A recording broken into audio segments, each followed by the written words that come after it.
Master Xingqiu, thank goodness you're finally back. Oh? Why do I detect an urgency in your voice? The guild has had a whole string of strange orders in recently. Everyone's been completely caught off guard. Your father gave me specific instructions to ask you to stay and help out if I happen to see you. I see. Have someone sort the orders by type for now. I'll deal with them myself shortly. Oh, how wonderful. Thank you, Master.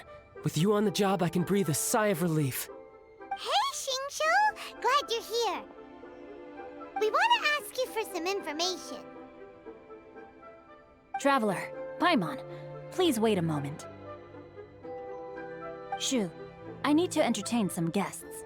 Please continue with your work for the time being, and we'll discuss the matter of the guild's orders in more detail later on. Understood, Master Xingqiu. Then I will leave you in peace.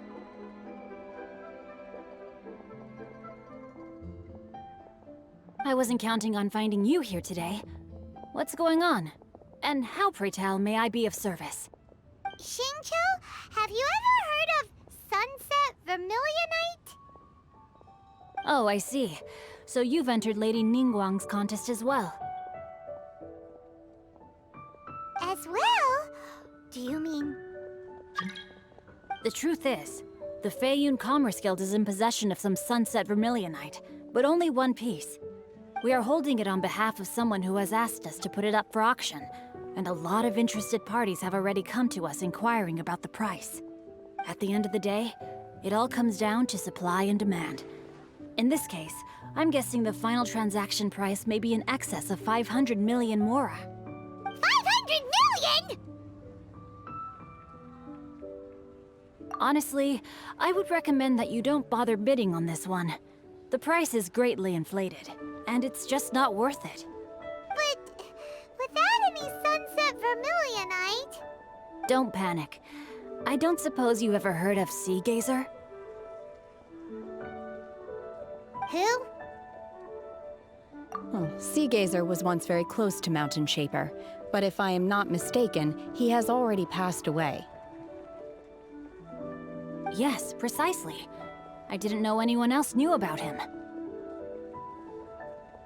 According to records of drifting clouds, Sea Gazer once built an abode to store his rarest and most exquisite treasures, among which was some Sunset Vermilionite. After Sea Gazer passed, the abode was abandoned, and its location was lost to time. Luckily, I came into possession of a stack of folk history books just recently. They make some oblique references to this lost abode, and after cross-referencing them against each other, I'm now fairly certain that it is situated in the Lisha area. That's great! But is it really okay for us to just go and take his treasure? Wouldn't it be a little, you know, disrespectful with him being an Adeptus? You needn't worry. As far as I understand, Sea Gazer was very open-minded. Even while he was alive, he wouldn't have let something like this bother him. Open-minded? I have not heard of Sea Gazer being described in this way before. May I ask where you read that? Just a rumor I heard out in the mountains. All right then, let's go.